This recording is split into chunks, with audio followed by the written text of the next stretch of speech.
Assalamualaikum warahmatullahi wabarakatuh. Gimana kabar ikhwah semua? Mudah-mudahan sehat semua dan selalu dalam lindungan Allah Subhanahu wa taala. Insyaallah pada kesempatan kali ini kita akan melanjutkan pembahasan tentang nasihat-nasihat untuk pasangan suami istri.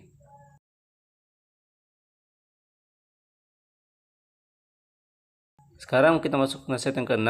Nasihatnya kepada para pendakwah yang pergi berbulan-bulan kemudian pulang dan tidak memperhatikan hak-haknya pasangannya. Mereka para pendakwah ini biasanya mereka menghadiri dars-dars, menghadiri perkuliahan-perkuliahan, menghadiri muhadarat-muhadarat, menghadiri pembelajaran-pembelajaran yang berbulan-bulan, bertahun-tahun. Kemudian setelah itu ketika dia pulang ke rumah, dia tidak memperhatikan hak-haknya istri. Dia malah fokus di internet, mencari maklumat-maklumat lagi yang akan disampaikan. Dia malah fokus di buku-bukunya, apa yang akan dia sampaikan lagi setelahnya ini.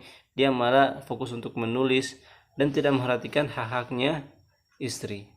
Maka harus ketahui wahai pendakwa-pendakwa yang seperti ini, bahwa mereka itu harus memisahkan mana yang wajib fardu kifayah, dan mana juga yang fardu ain. Jadi kalau berdakwah seperti ini, pergi pagi kemudian pulangnya lama dan sampai di rumah pun tidak memperhatikan hak-haknya pasangannya, maka ketahuilah bahwa dakwah itu ini masuk dalam fardu kifayah, furud kifayah.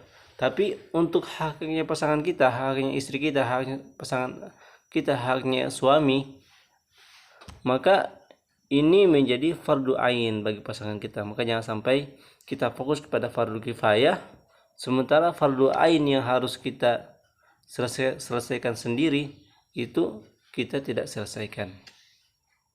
Maka ibarat orang seperti ini, dia itu seperti kasyamah tahruku nafsaha wa tuniru li ghairiha at-tariq. Jadi dia seperti lilin yang mana dia itu membakar dirinya tetapi dia menyerangi sekelilingnya. Seperti itu orang seperti ini. Keluarganya tidak diperhatikan, tapi orang lain yang diperhatikan. Datang salah seorang perempuan kepada Umar bin Khattab dan dia mengatakan, "Wahai Amirul Mukminin, suami saya ini ketika malam dia itu sholat malam sampai selesai malam. Kemudian ketika siang dia itu berpuasa. Jadi tidak ada waktu untuk pasangannya, tidak ada waktu untuk istrinya." Maka Ka'ab mengatakan, "Ya Amirul Mukminin, innalah haqqan." Wahai Amirul Mukminin, bahwa sesungguhnya perempuan ini mempunyai hak terhadap pasangannya. Maka Amirul Mukminin mengatakan, "Wa ma haqquha?" Apa haknya perempuan ini terhadap suaminya? Kemudian Ka'ab mengatakan, "Halallahu lahu arba'an." Sesungguhnya seorang suami itu bisa menikahi 4. Faj'al laha wahidatan min al-arba'. Maka jadikan ketika 4 hari itu 1 hari untuk pasangannya ini, kepada istrinya ini. Maksudnya dia 4 hari ini, ketika 4 hari, 3 hari dia bisa sholat sepanjang suntuk, semalam suntuk. Jadi ada 4 hari, 3 harinya itu dia bisa sholat dan 1 harinya untuk istrinya. Kemudian laha fi kulli arba'i layalin lailatan wa fi arba'i yamin yauman. Maka suaminya ini diperintahkan ketika 4 hari itu, ada 1 hari dari 4 hari itu dia bisa bersama istrinya. Kemudian di siang hari, ada 1 hari di siang hari itu bersama istrinya. Jadi dia tidak selamanya berpuasa dan juga tidak selamanya sholat malam, sehingga istrinya itu bisa mendapatkan haknya juga.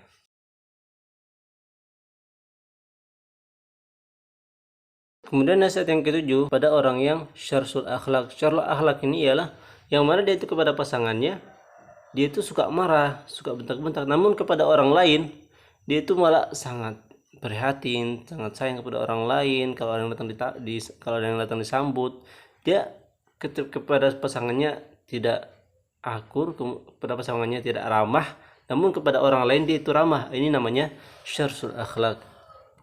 Maka orang ini tidak sesuai dengan ajaran Islam, yang mana Rasulullah SAW itu ketika mengatakan kepada Utsman bin Mat'un, dia mengatakan, "Amalaka fiyya uswatun fa wallahi in akhsyakum lillahi wa ahfadzukum li hududihi la ana, Rasulullah SAW mengatakan, sesungguhnya engkau itu harus mengikuti saya, karena demi Allah saya itu yang sangat takut kepada Allah Subhanahu wa taala daripada kalian, dan juga saya itu sangat menjaga hak-haknya Allah Subhanahu wa taala daripada kalian. Dan tentunya Rasulullah SAW dia mengatakan, Rasulullah sabda, khairukum khairukum li ahli wa ana khairukum li ahli. Sesungguhnya sebaik-baik kalian adalah sebaik-baik kalian kepada pasangan kalian, kepada istri kalian. Namun saya, kata Rasulullah SAW, itu sangat baik kepada keluarga saya daripada kalian. Jadi memang Rasulullah SAW itu sebagai uswah, dan dia itu sangat baik terhadap keluarganya. Maka tidak pantas seorang itu pada pasangannya dia suka bentak-bentak, suka marah-marah, atau kepada pasangannya tidak terlalu peduli, namun kepada orang lain dia peduli. Sesungguhnya pasangan itu lebih pantas mendapatkan pedulianmu, mendapatkan keramahanmu daripada orang lain.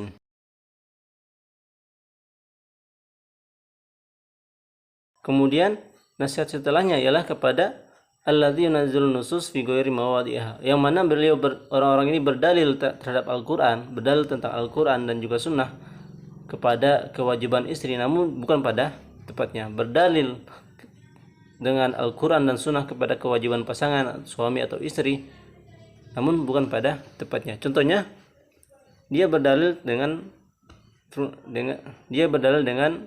sabda Nabi SAW, idza rajulu da'a zawjatahu li hajatihi falta'tihi wa in kanat 'ala at-tanur, bahwa seorang laki-laki, seorang suami ketika memanggil istrinya ke kasur, maka wajib dipenuhi meskipun istrinya ini dalam kecapean atau lagi dalam ada pekerjaan. Kemudian dia berdalil lagi, idza da'a rajulu imra'atahu ila firashi fa'abat an taji'a ala annathal malaika hatta tusbih. Dia mengatakan, wahai istriku, kalau saya memanggilmu kemudian engkau itu aba atau tidak mau, maka malaikat akan melaknatmu sampai pagi. Maka dari sini tentunya istri kita itu wajib untuk mendatangi suami, wajib untuk memenuhi haknya suami. Namun kita harus ketahui kepada para suami yang di sana bahwa harus juga melihat maslahah, harus juga melihat keadaan-keadaan yang mana keadaan yang pantas dan juga mana keadaan yang tidak pantas. Karena tentunya pasangan kita, suami kita atau istri kita itu mereka masih ada sifat-sifat bashar. Mereka itu adalah manusia, bukan malaikat. Karena kadang pasangan kita tuh lagi tidak mood, atau dia lagi hamil, atau dia lagi ada pekerjaan yang dia harus selesaikan, atau dia memang lagi tidak mau sama sekali ketika itu. Dan tentunya bagi istri dia itu untuk memenuhi panggilannya suami itu ada 3 macam. Yang pertama karena ibadah karena Allah Subhanahu wa taala sehingga dia mau mendatangi suami, atau karena dia ingin kenikmatan itu, atau yang ketiga karena dia ingin agar suami itu tidak melihat kepada orang lain dan hanya mencintai dirinya. Dan yang pertama tadi ialah karena ketaatan kepada Allah Subhanahu wa taala, maka ini yang paling aula yang harus ada, karena ini mendapatkan pahala dari Allah Subhanahu wa taala.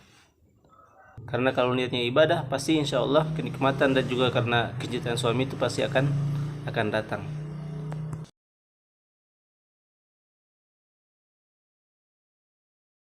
Kemudian nasihat yang ke-9 ialah kepada pasangan suami istri yang tidak menghargai pasangannya di depan anak-anaknya, atau di depan orang tuanya, atau di depan mertuanya. Ketika di depan anak-anak dia malah merendahkan pasangannya, apalagi kalau di depan orang tuanya dia merendahkan pasangannya, menyebutkan kejelekannya, apalagi kalau di depan mertua dia merendahkan pasangannya. Ini sungguh bukan adab yang baik kepada suami istri, dan ini tidak ada kebahagiaan dalam sini. Atau sama-sama tidak mendengarkan pendapat-pendapat yang lain, hanya ingin menang sendiri, yang istri tidak mau mendapatkan pendapatnya istri, yang istri juga tidak mau mendapatkan pendapatnya suami, tidak mau mendengarkan pendapatnya suami. Maka yang seperti ini, ya, kehidupan suami istri seperti ini itu tidak akan berlangsung lama biasanya kalau seperti ini.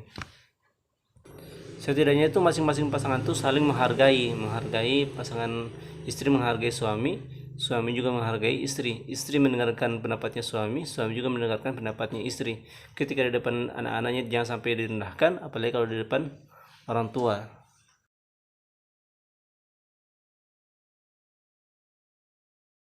Kemudian nasihat yang ke-10 ialah kepada pasangan yang melarang kepada pasangannya untuk belajar agama. Ini jangan sampai seperti ini.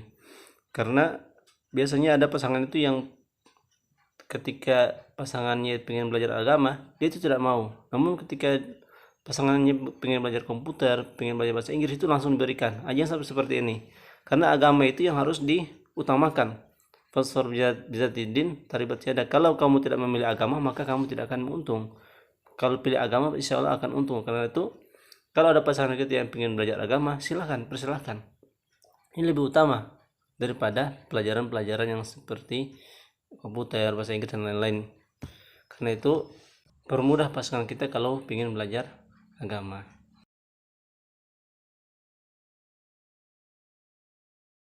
Kemudian nasihat yang setelahnya kepada pasangan yang sangat kikir kepada pasangannya, atau suami yang sangat perhitungan untuk memberikan infak kepada keluarganya.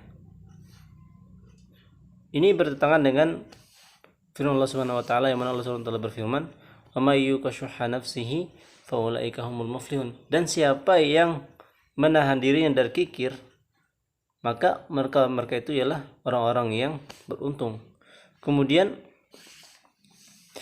Abil Hayyaj Al-Asadi berkata, "Kuntu atufu bil bait." Dulu saya itu keliling-keliling rumah.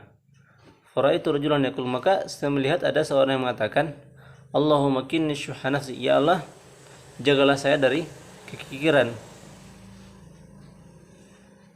La yazida ala zalik.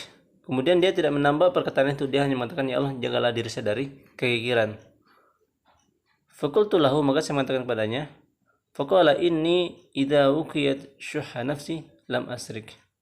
Maka orang itu mengatakan, kalau saya telah terjaga dari kekikiran, maka insyaallah saya tidak akan mencuri dan saya tidak akan berzina. Walam afal syai'an, maka saya tidak akan berbuat kesalahan. Wa idza rajul Abdurrahman bin, ketika Abil Hayyaj Al-Asadi melihat ternyata orang itu ialah Abdurrahman bin Auf. Allah Subhanahu wa taala juga berfirman, "Yas'alunaka madza yunfikun qul ma anfaqtum min khairin falil walidaini wal aqrabin." Mereka menanyakan kepadamu wahai Muhammad, kepada siapa mereka berinfak, maka katakanlah, berinfaklah yang baik-baik kepada orang tuamu dan juga kerabat-kerabat dekat. Maka dari sini kita tahu bahwa ada yang lebih utama daripada al-walidain. Ada yang lebih dekat kepada kita daripada al-walidain dan juga kerabat-kerabat. Siapa mereka? Yaitu istri-istri kita, pasangan-pasangan kita, dan juga anak-anak kita. Mereka itu yang lebih pantas mendapatkan infak dari kita. Kemudian Rasulullah SAW bersabda, "Innaka lan tunfiqu nafaqatan tabtaghi biha wajha Allah illa ujirta 'alaiha hatta taj'alu fi fami imratik." Sesungguhnya kamu tidak akan memberikan nafkah karena Allah Subhanahu wa taala kecuali engkau akan mendapatkan pahala dari itu, sampai makanan yang kau berikan di mulut keluargamu atau di mulut istrimu itu akan mendapatkan pahala juga. Maka dari sini bahwa kepada keluarga kita, infak kepada keluarga kita, kepada istri kita, kepada anak-anak itu lebih aula daripada orang lain. Karena itu jangan sampai kita sangat baik kepada orang lain, namun kepada anak-anak kita, kepada istri kita sangat kikir. Jangan sampai seperti itu. Kalau bisa kepada pasangan kita itu sangat dermawan, dan juga kepada orang lain juga dermawan, maunya seperti itu. Kemudian Rasulullah SAW bersabda, yang diriwayatkan oleh Imam Muslim, nomor hadis 1660, "Afdalu dinarin yunfiku rajulun." Sebaik-baik dinar yang diberikan seseorang ialah dinarun yunfiku ala iyalihi, yang mana dinar itu diberikan kepada anak-anaknya. Wa dinarun yunfiku ar-rajul ala dabatihi, dan juga dinar atau harta yang diberikan kepada tunggangannya, yang tunggangan itu dipakai di sabilillah. wa dinarun yunfiqu ala ashabi fi sabilillah, dan juga dinar yang diberikan kepada sahabat-sahabatnya di jalan Allah Subhanahu wa taala. Nah, itu ialah dinar yang sangat berharga. Dinar yang paling baik.